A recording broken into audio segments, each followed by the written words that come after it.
Acho que já está gravando. Então, boa noite, né? Bom dia, boa tarde, depende do horário que vocês vão estar assistindo aqui. Hoje a gente vai ter o aulão de biologia para o Enem, de Biologia 1, né? Então, a melhor forma de preparar para o Enem desse ano é vendo o Enem dos anos anteriores. Peguei algumas questões do Enem do ano passado para a gente resolver aqui. Aí vocês podem falar a resposta ou colocar a resposta no chat.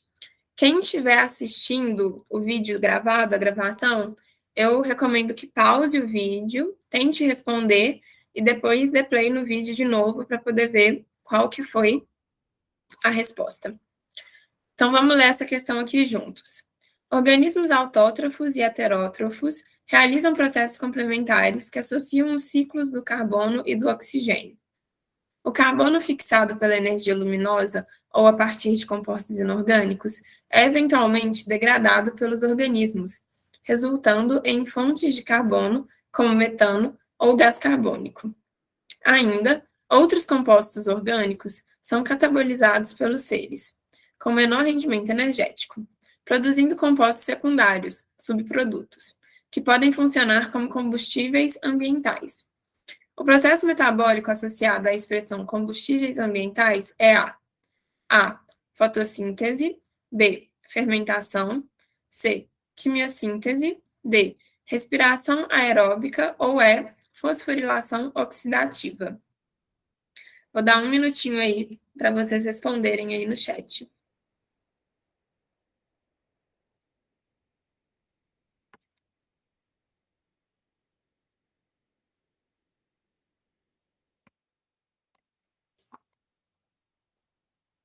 Alguém?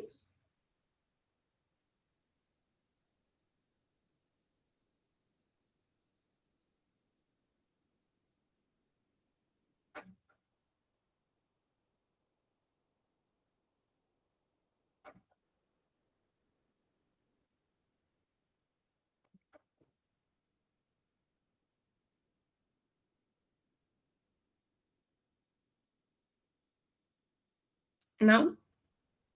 Então vamos responder. A resposta é letra B.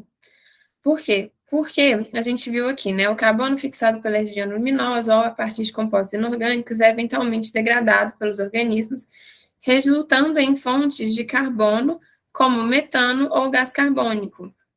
Ainda outros compostos orgânicos são catabolizados pelos seres, com menor rendimento energético, produzindo compostos secundários ou subprodutos que podem funcionar como combustíveis ambientais.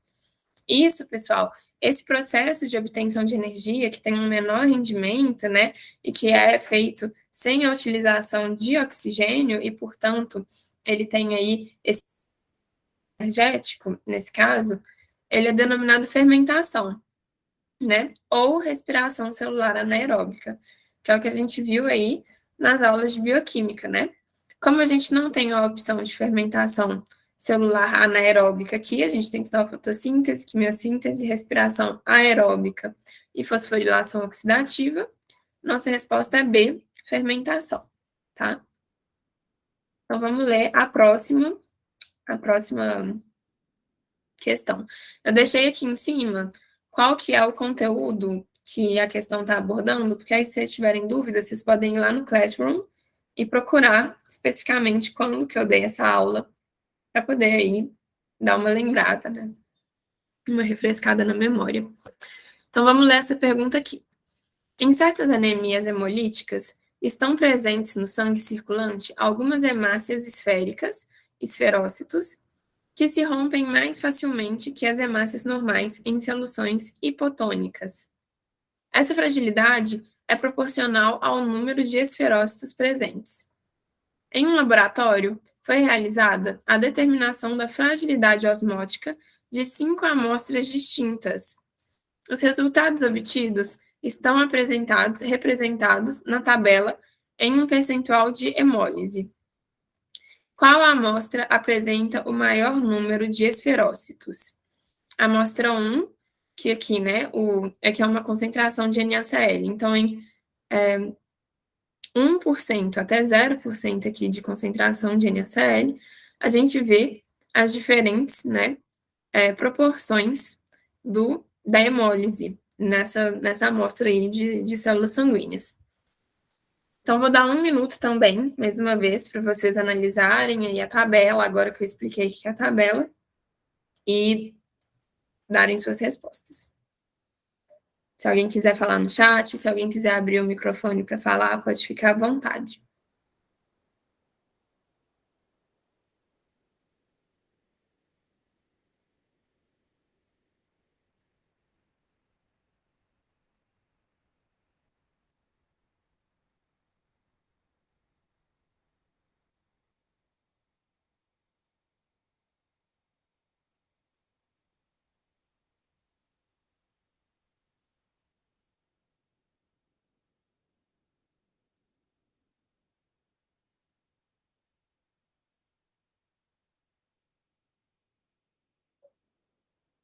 Alguém?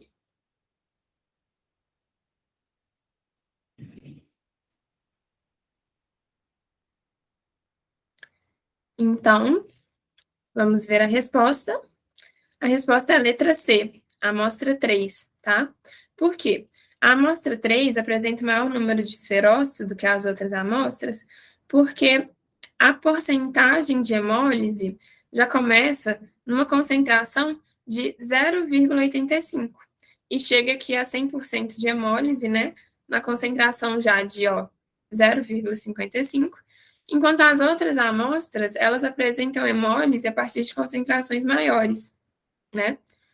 Então, que é hemólise, gente? Hemólise é quando a hemácia, então hemo vem de hemácia, estoura, né? Se lisa, a célula se rompe.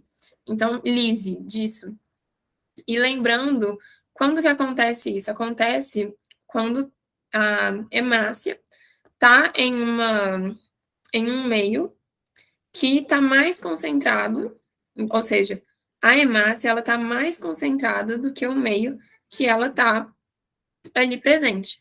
E o que que acontece quando ela está mais concentrada? Vai entrando água dentro dela, e aí esse excesso de água que vai entrar dentro da célula vai fazer com que essa célula se rompa em algum momento, porque ela não é capaz de continuar recebendo uma quantidade grande de água. Então, vocês lembram que na aula eu falei, é igual um balão. Quando você vai colocando muita água no balão, uma hora ele vai estourar, uma hora ele vai explodir. Mesma coisa com o ar, né? Se encher muito o balão, uma hora ele vai explodir, porque ele não tem capacidade de armazenar tanto.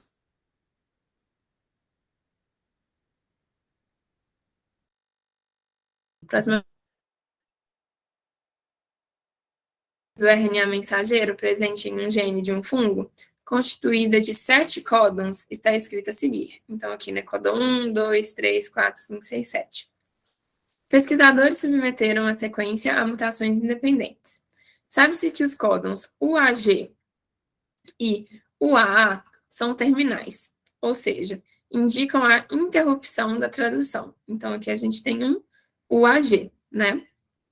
Qual mutação produzirá a menor proteína? A. Uma deleção de G no códon 3, então aqui o G desaparecendo. B. Uma substituição de C por U no códon 4, então aqui o C virá um U. Substituição de A por G no códon 7, então aqui, né, virá um A em vez de um G, aqui nesse último. Ou é deleção dos dois primeiros nucleotídeos no códon 5. Então, exclui esses dois nucleotídeos aqui do códon 5.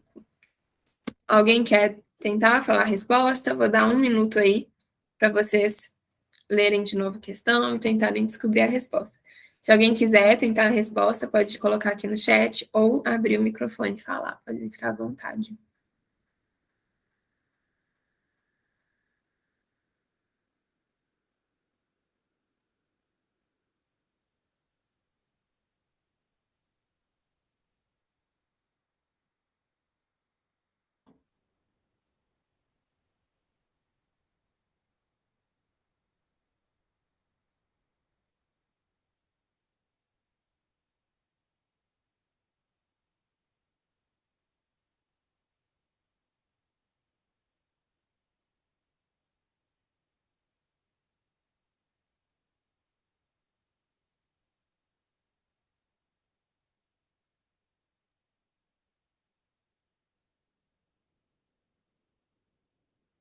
Bom, vamos ver a resposta. Ninguém quer arriscar? A resposta é a letra B. Substituição de C por U no códon 4. Então, gente, vamos só lembrar aqui do mecanismo, né? Olha só, os códons, cada códon vai representar aí uma sequência onde vai ser ligado aqui no RNA mensageiro, né? Vai ser ligado ao RNA transportador, e junto com esse RNA transportador vai ter um aminoácido. O tamanho da proteína reflete, né, o tamanho de códons que tem nesse RNA mensageiro, ou vice-versa. Então, aqui, teoricamente, essa proteína teria 7 aminoácidos. Então ela teria que parar antes, para ela poder ficar menor. Então, com menos aminoácidos nessa proteína, formando essa proteína. Se no códon 4 aqui, ó, lembrando que o códon de parada, né, finalizou.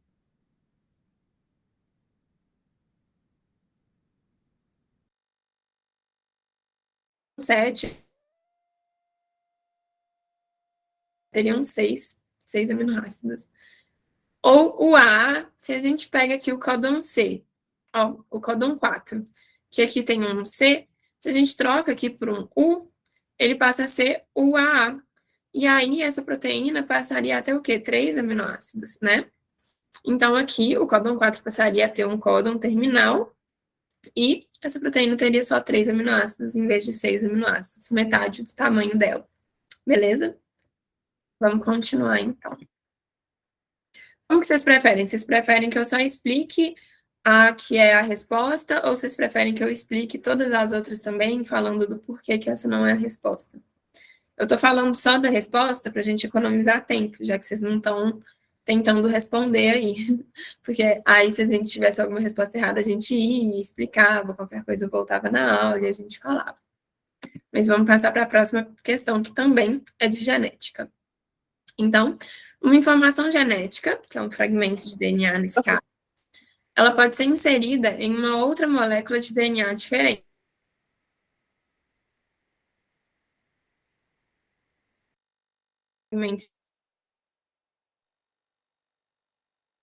Por essa biotecnologia, podemos, por exemplo, produzir insulina humana em bactérias. Nesse caso, o fragmento do DNA, gene da insulina, será transcrito e posteriormente traduzido na sequência de aminoácidos da insulina humana dentro de uma bactéria. De onde podem ser retirados esses fragmentos de DNA? Esses fragmentos de DNA estão o quê? No núcleo, A, no núcleo, B, no ribossomo, C, no citoplasma, D, no complexo de Golgi, ou complexo golgiense, ou E, no retículo endoplasmático rugoso. Aqui está genética, pessoal, mas isso entra mais em citogenética, na verdade, tá? Que é um pouquinho de biologia celular e um pouquinho de genética. Eu vou mais uma vez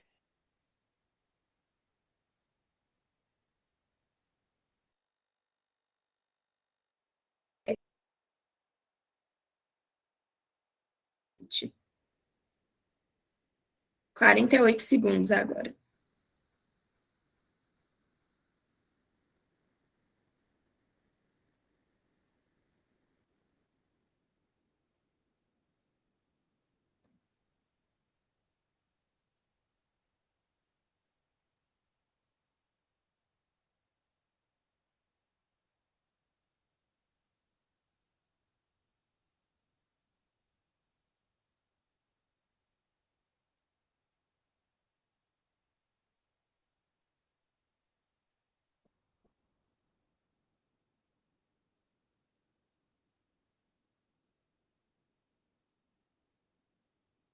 Então, vamos ver a resposta.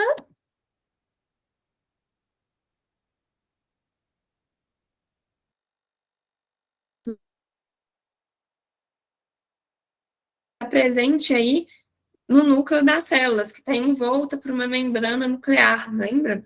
Então, no caso do gene da insulina, já que é um gene humano, e logo ele tem que ser retirado de uma célula humana, esse fragmento aí do DNA vai estar presente aqui dentro do núcleo da célula, tá? Então, aqui uma célula, aqui o núcleo. Se a gente der um zoom aqui, né, a gente vai ver os cromossomos, dando um zoom aqui em uma das partes do cromossomo, a gente vê um fragmento de DNA, que nesse caso seria o fragmento do gene da insulina.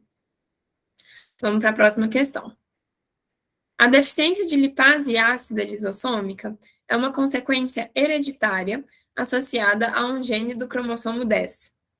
Os pais dos pacientes podem não saber que são portadores dos genes da doença até o nascimento do primeiro filho afetado. Quando ambos os progenitores são portadores, existe uma chance em 4 de que seu bebê possa nascer com essa doença. Então, lembrando aqui, né, que é uma doença hereditária. Então, essa é uma doença hereditária de caráter recessivo, B, dominante, C, codominante, D, poligênico ou E, polialélico. Vou dar mais uma vez uma questãozinha aí de genética, vou dar mais uma vez um minutinho para vocês relerem a questão e tentarem responder.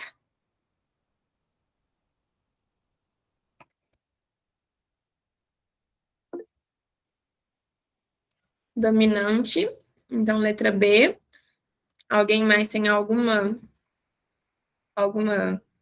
resposta para dar? Tem mais uns segundinhos.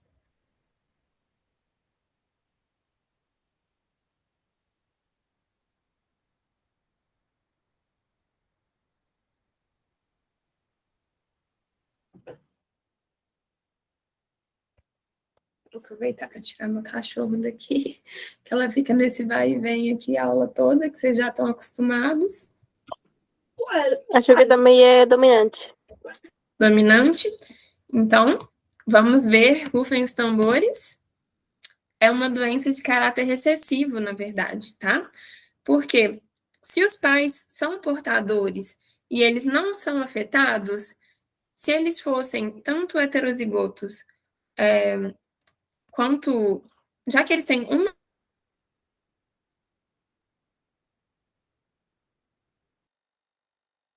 doença de caráter recessivo. Porque olha só o que está escrito aqui no enunciado. Os pais dos pacientes podem não saber que são portadores dos genes da doença até o nascimento do primeiro filho. Então, já que eles não sabem que eles são portadores, a gente sabe que o genótipo deles não é vesão-vesão, né? Não é totalmente dominante, porque se fosse dominante, o genótipo deles fosse vesão-vesão, eles seriam afetados, e nesse caso eles não sabem que eles são afetados. Mas se fosse dominante, fosse vesão, e nesse caso aqui não é besão, né? Então vamos supor que V é o alelo, que é o alelo afetado. Então, se eles fossem heterozigotos, e se essa fosse uma doença dominante, já que eles teriam um alelo dominante aqui, eles também seriam afetados. O que não é o caso. Nesse caso, os pais, eles são heterozigotos, né? Por quê? Porque a gente viu aqui que tem uma chance em 4, que se os pais não souberem que eles são afetados, eles têm uma chance em 4 de que o filho nasça com essa doença, que é justamente o que a gente vê aqui, no caso, aqui representado por flores, né? Então, vamos supor que o indivíduo branco é o indivíduo afetado. Se fosse dominante, todos esses 3 aqui seriam afetados, né? Todos esses 3 aqui têm um pouquinho de pigmento. Então, não é o caso, porque é uma chance em 4. Para ter uma chance em 4 do filho nascer afetado, significa, e os pais não sabem que eles são portadores, significa, então, que os pais são heterozigotos e que uma chance em 4 é a chance do filho nascer um homozigoto recessivo. Também é o caso dele nascer um homozigoto dominante, tá? Mas, de novo, se fosse dominante e os pais sendo heterozigotos, eles teriam um gene dominante também. Então, eles também seriam afetados. Por isso que a resposta é a letra A, é uma doença de caráter recessivo. Beleza? Deu para entender? Sim, professor. Então, vamos continuar. Próxima questão aí de anatomia e fisiologia, tá?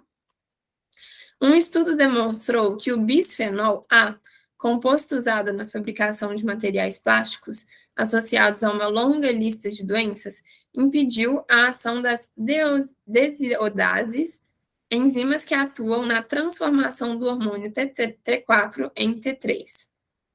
Esses hormônios são produzidos nas glândulas. Os hormônios quais? O T4 e o T3. A.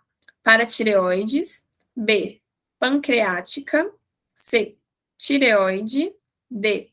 Hipófise ou E. Adrenal. Vou dar aí mais um minutinho.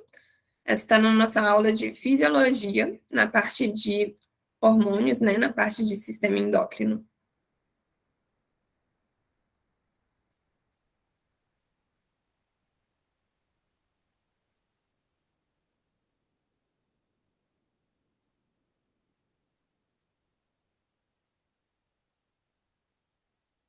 Tireoide, então letra C.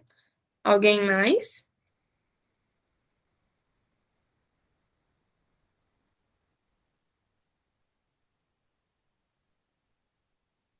Vou dar mais um tempinho aí.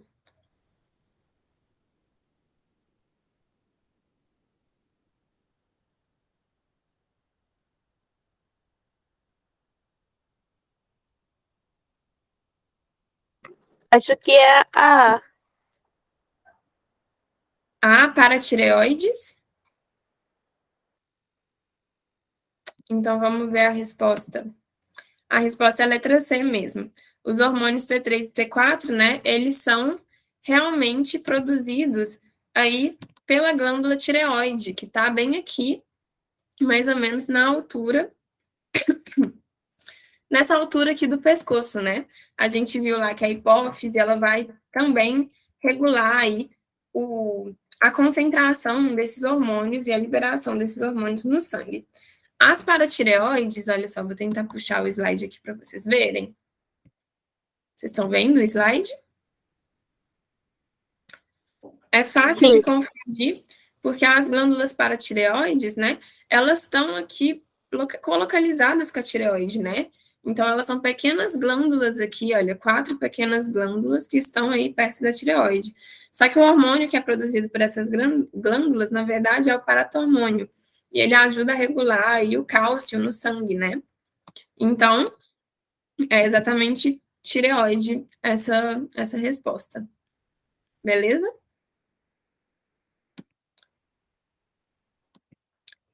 Beleza. Vamos seguir, então. Mais uma questão de genética. Então, igual eu falei com vocês, né? Aqui eu estou preconizando as questões que a gente aborda o conteúdo em Biologia 1, mas a questão que mais cai no Enem geralmente é ecologia, que vocês viram em Biologia 2 com a professora Laura, e depois genética. Vocês estão vendo aí genética em força aqui no nosso aulão de hoje. Então, vamos ver. Os búfalos são animais considerados rústicos pelos criadores e, por isso, são deixados no campo sem controle reprodutivo. Por causa desse tipo de criação, a consanguinidade é favorecida, proporcionando o aparecimento de enfermidades como o albinismo, defeitos cardíacos, entre outros. Separar os animais de forma adequada minimizaria a ocorrência desses problemas. Qual procedimento biotecnológico prévio é recomendado nessa situação? A. Transgenia. B. Terapia gênica. C. Vacina de DNA. D. Clonagem terapêutica ou E. Mapeamento genético. Vou dar mais um minutinho aí para vocês tentarem responder.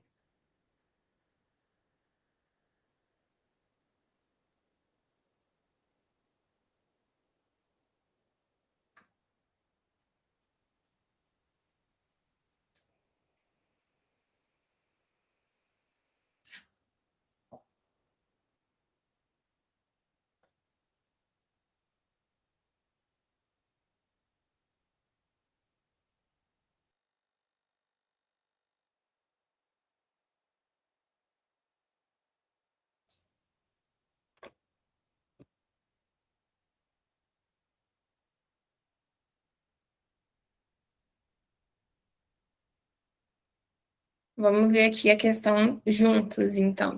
O que eles estão querendo fazer? Eles estão querendo separar os animais para que não tenha consanguinidade, né? Que é quando indivíduos da mesma família aí, da mesma ascendência próxima, né? Tenham filhos, e aí, se um indivíduo tiver mais chance de ter uma doença se reproduzir com um indivíduo da mesma família que provavelmente tem a mesma chance de ter uma doença, esse filho teria as chances aumentadas de ter essa doença. Isso é consanguinidade, é quando a gente tem esses intercruzamentos em indivíduos que são geneticamente muito próximos, né? Que são, por exemplo, casos de parentes mais recentes. O que seria bom que esses criadores fizessem para poder separar os parentes, ou seja, separar os indivíduos com um material genético ali, né? Que é relativamente próximo, parecido. A resposta é mapeamento genético, tá? Porque com o mapeamento genético, você ia conseguir mapear justamente qual que é o grau de mutações ali, né? E qual que é o grau de parentesco entre esses animais. E aí, se você manter esses indivíduos separados, eles não vão cruzar, né? E vai diminuir, provavelmente, o risco de aparecer enfermidades ou de um filhote não nascer, né? Já que se for uma mutação letal, por exemplo, que seja ali presente naquele embrião, vai diminuir as chances disso acontecer, tá? Por isso que é mapeamento genético, porque por um mapeamento genético a gente consegue justamente mapear os genes desses dois indivíduos e comparar para ver se eles são muito parecidos, muito diferentes, se os dois têm probabilidade de ter alguma doença, se nenhum dos dois tem, qual que é essa doença, e por aí vai. Beleza, pessoal? Deu para entender? Sim, prof, entendi. Então, vamos passar para a próxima questão, que é uma questão de microbiologia, tá? Microbiologia e também aí um pouquinho de citologia, tá? Se vocês tiverem dúvida nessa questão, vocês podem voltar para a aula de citologia, que vocês vão achar a resposta lá. Então, vamos ler aqui juntas. Um agricultor, visando melhorar a vida útil dos vegetais que comercializa, optou por embalagens a vácuo. Esse procedimento impede a proliferação dos principais micro-organismos que participam da decomposição dos alimentos, prolongando o período de consumo dos vegetais. Esse tipo de embalagem impede a proliferação de micro-organismos porque A. Retém água. B. Controla o pH. C. Evita a perda de nutrientes. D. Mantém a temperatura constante. Ou E. Impede o contato com oxigênio. Vou dar aí mais um minutinho para vocês relerem a questão e tentarem responder.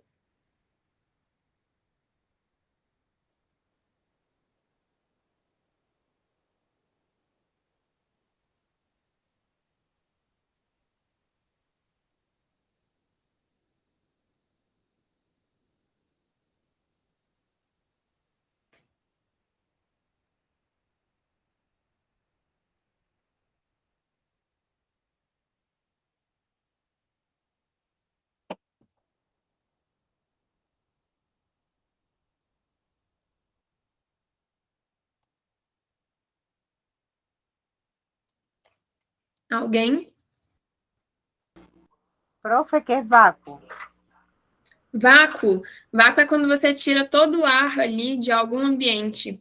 Então, por exemplo, você já viu quando alguém vai arrumar mala e aí coloca as roupas numa embalagem e depois vem com um aspirador de pó e suga o ar ali e aí essa embalagem vai ficando mais compactada?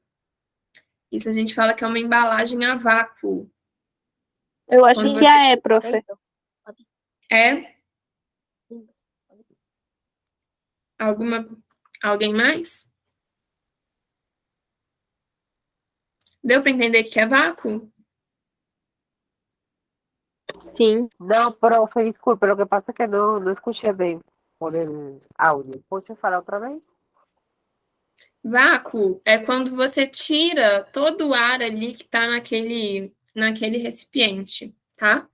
Então, por exemplo, ó, eu tenho uma embalagem de balão aqui. Nessa a gente vê que tem ar aqui dentro, ó.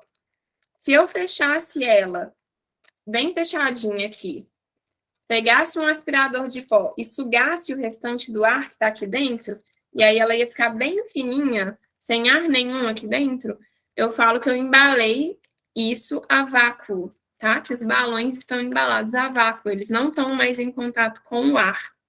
Beleza? Ah, sim, entendi, prof. Deu para entender? Obrigada. Obrigada. Sim, Nada? Quer agora tentar sim. responder?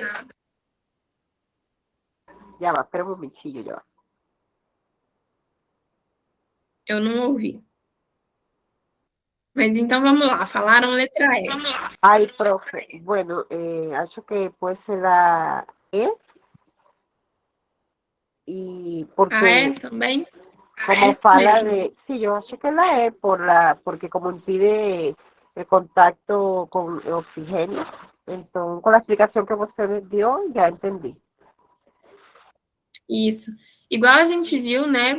As células, elas podem ser aeróbias estritas, anaeróbias estritas ou anaeróbicas facultativas, tá? Só que a grande maioria das células as células do corpo humano, a grande maioria delas são aeróbias estritas, e a grande maioria desses micro-organismos que vão decompor, né, que vão participar da decomposição, principalmente de vegetais, que não é um alimento fresco, né, um alimento que geralmente pode dar em árvore, em arbusto, né, e por aí vai. Ele não está decomposto, por exemplo, caiu numa lagoa, foi para o fundo da lagoa, vai ser decomposto lá nesse fundo da lagoa que tem pouquíssimo oxigênio. Já que eles estão aí presentes nesse ar, que é o ar que a gente respira, provavelmente os micro-organismos, né, que podem contaminar e que podem degradar esse alimento, eles vão ser células aeróbias estritas, né?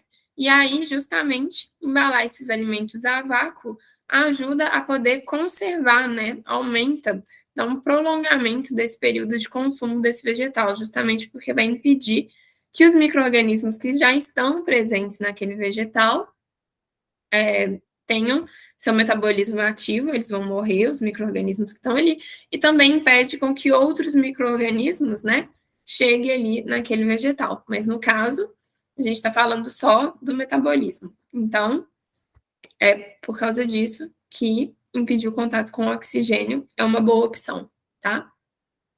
Deu para entender? Sim, prof. Então, vamos seguir aqui. A gente tem mais uns 10 minutinhos de aula. Uma questãozinha de fisiologia agora.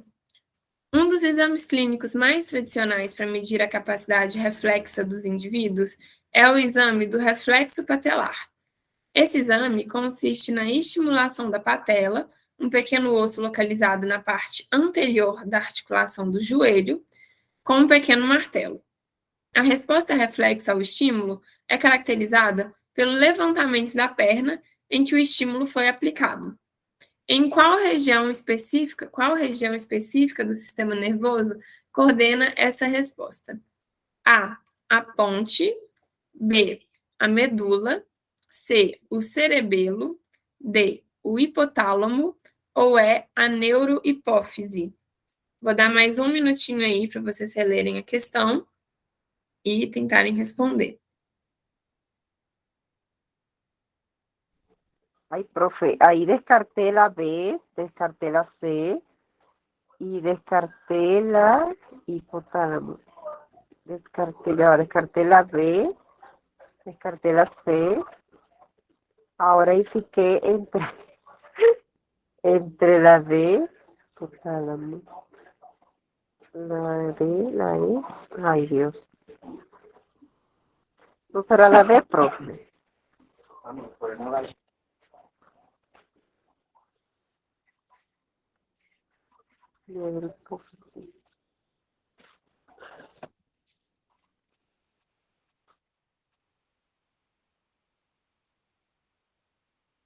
Ficou entre o hipotálamo.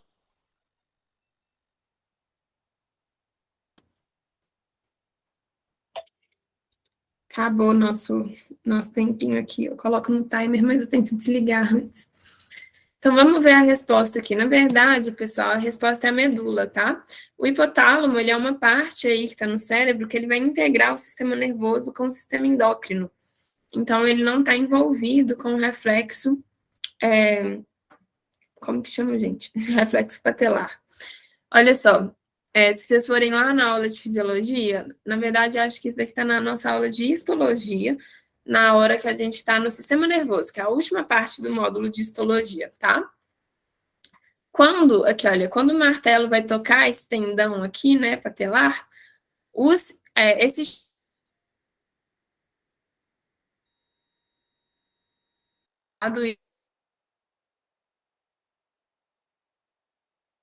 presente nessa área, esse impulso nervoso vai seguir e vai chegar na medula de uma vez. Assim que ele seguir, ele vai chegar na medula, então ele vai viajar através desse neurônio aqui, que a gente chama de neurônio eferente, né? Vai chegar na medula espinhal. Aqui na medula espinhal, essa informação já vai ser processada, rapidamente processada, e aí esse impulso nervoso aqui de resposta vai voltar pelo neurônio eferente em direção ao músculo. E quando ele volta aqui, olha, o músculo aqui, ele vai se contrair e a perna vai ser projetada para cima, tá?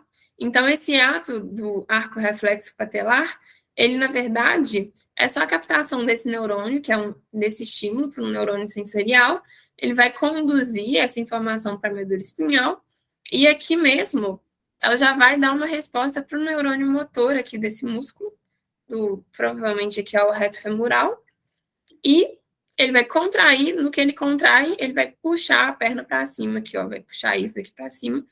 E aí, puxando para cima, esse tendão aqui não vai ficar mais esticado, igual ele estava, ele vai ficar mais relaxado, né? E aí, teoricamente, você teria menos chance aí de romper esse tendão ou algum ligamento que esteja ali presente, tá? É um arco reflexo que a gente fala que ele é para proteger. Então, como ele é para proteger, já que bateu ali, naquele mesmo momento que se sentiu a pressão, foi selecionado já, né, por anos de evolução, que os organismos tivessem esse reflexo para proteção. Então, é uma resposta muito mais rápida de só passar aqui na medula e voltar, do que se ela tivesse que passar na medula, subir lá para o cérebro, onde está o restante dessas estruturas todas, né? Algumas estruturas aqui nem tem a ver com o sistema nervoso propriamente dito, por exemplo, a neurohipófise, ela está no sistema nervoso, mas ela é principalmente do sistema endócrino, e voltar, que aí ia demorar muito mais tempo para chegar lá em cima, processar a informação, descer de novo, e aí você ter o reflexo. Então, isso daqui é super rapidinho, e é basicamente isso. Deu para entender, pessoal?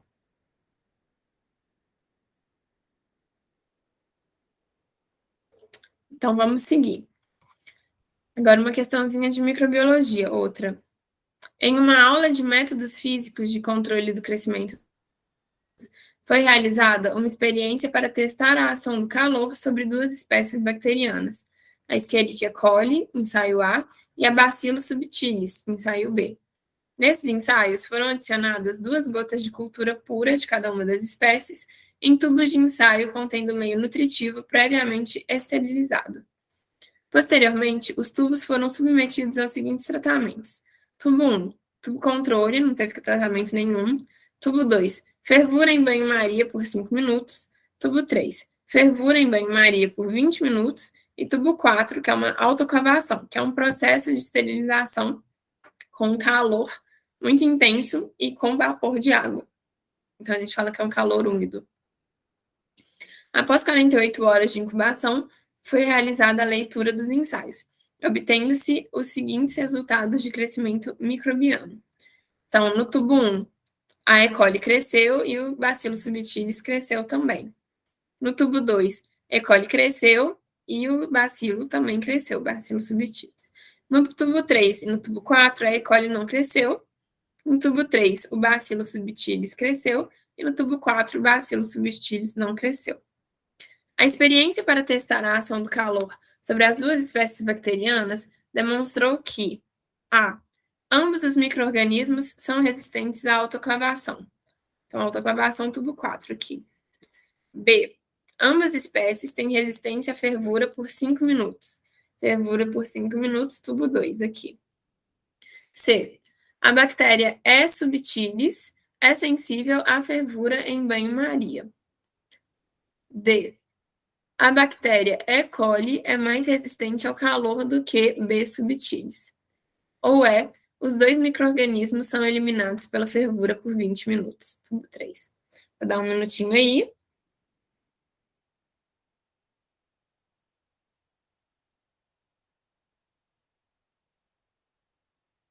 Essa tá fácil, hein, pessoal? É só ler com atenção e com calma.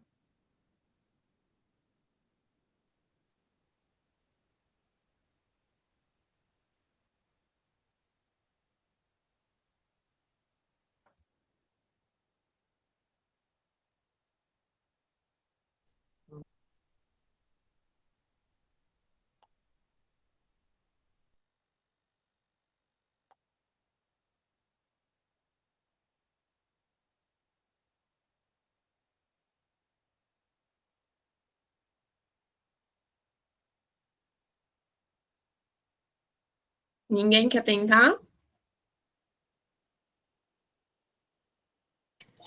Acho que pode ser a E, mas. Ah, é? Os dois micro-organismos são Profe, eliminados pela fervura por 20 minutos. É, mas só que o 4 não foi. Fala que foi um processo de esterilização por um calor úmido, mas não fala que ferveu por 20 minutos. Olha só, quando eles falam autoclavação, que é o calor úmido, aqui eles estão se referindo à autoclavação também, tá?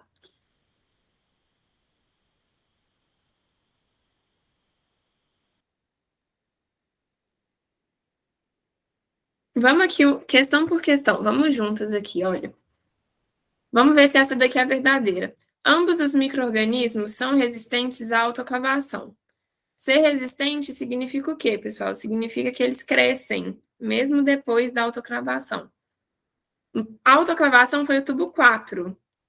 Cresceu E. coli no tubo 4? É negativo. Negativo, então não cresceu. E cresceu Bacillus subtilis no tubo 4? Não. Também não. Então é verdadeiro ou falso a letra A? Falsa. É Não, falsa, pera, já vai aqui. porque é falsa mesmo. Porque se esses micro-organismos, né, fossem resistentes, eles cresceriam. E aqui eles não cresceram. Letra B. Tá. Ambas as espécies têm resistência à fervura por 5 minutos. Fervura por 5 minutos é o tubo quê? 1 e 2. Que digo? 2. É o tubo 2 só. Tá? Sim. No tubo 2, elas foram fervidas por 5 minutos. Cresceu bactéria no tubo 2? Sim. Então, o tubo 2 é verdadeiro ou falso? Já dei spoiler já aqui para vocês. Verdadeiro. É verdadeiro. Então, a resposta aqui é B, tá? Porque ambas as bactérias, elas cresceram aqui no tubo 2. Então, as duas são resistentes, tá? Tá.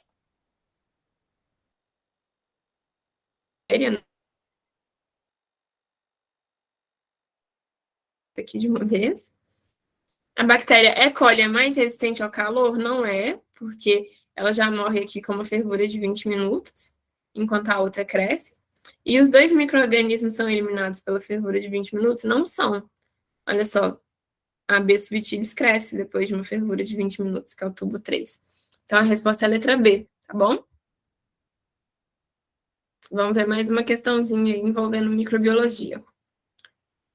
Entre 2014 e 2016, as regiões central e oeste da África sofreram uma grave epidemia de febre hemorrágica causada pelo vírus Ebola, que se manifesta em até 21 dias após a infecção e cuja taxa de letalidade em enfermos que vão a óbito pode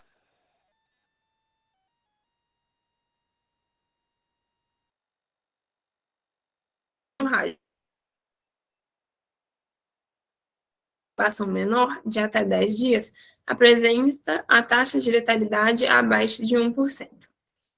Segundo as informações do texto e aplicando princípios de evolução biológica, as relações do tipo patógeno hospedeiro, quais dos dois vírus infecta seres humanos há mais tempo? A. O ebola, pois o maior período de incubação reflete duração mais longa do processo de coevolução patógeno hospedeiro. B. Dengue, pois o menor período de incubação reflete a duração mais longa do processo de coevolução patógeno hospedeiro. C. Ebola, cuja letalidade indica a maior eficiência do vírus em parasitar seus hospedeiros, estabelecida ao longo de sua evolução. D. Ebola, cujos surtos epidêmicos encontram-se no continente africano,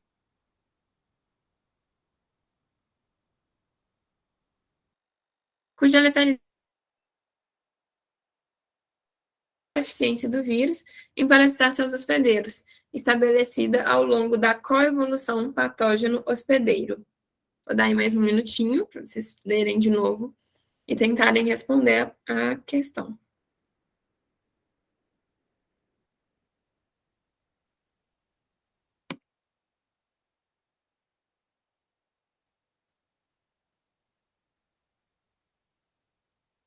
Só vendo aqui.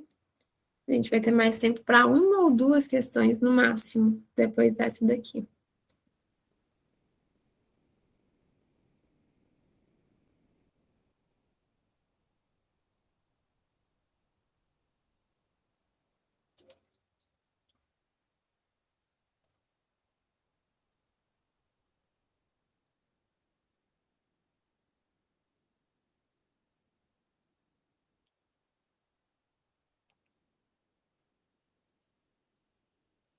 Então, pessoal, a resposta é a letra E, porque já que o vírus da dengue, ela Professor, tem ajuda. Oi? O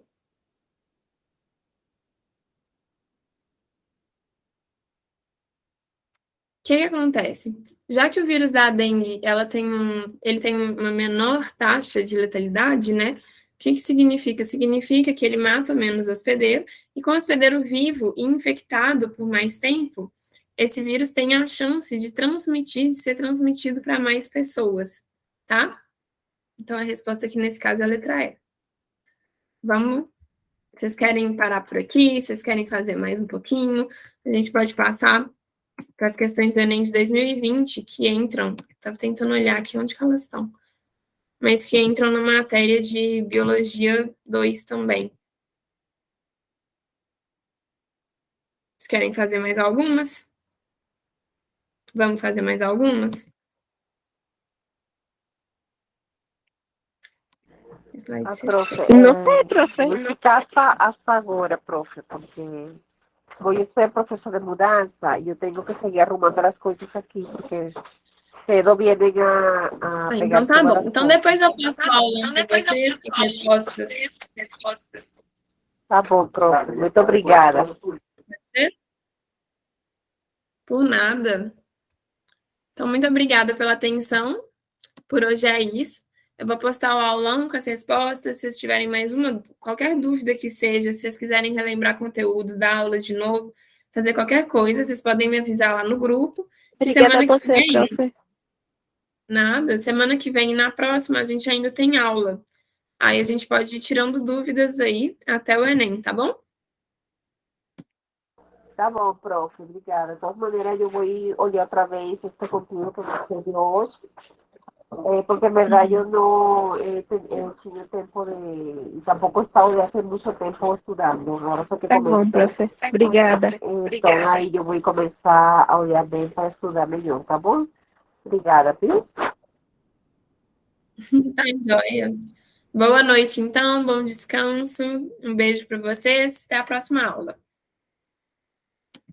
Tchau, prof. Até a próxima. Tchauzinho. Obrigada, profe. Igualmente para você. Por nada.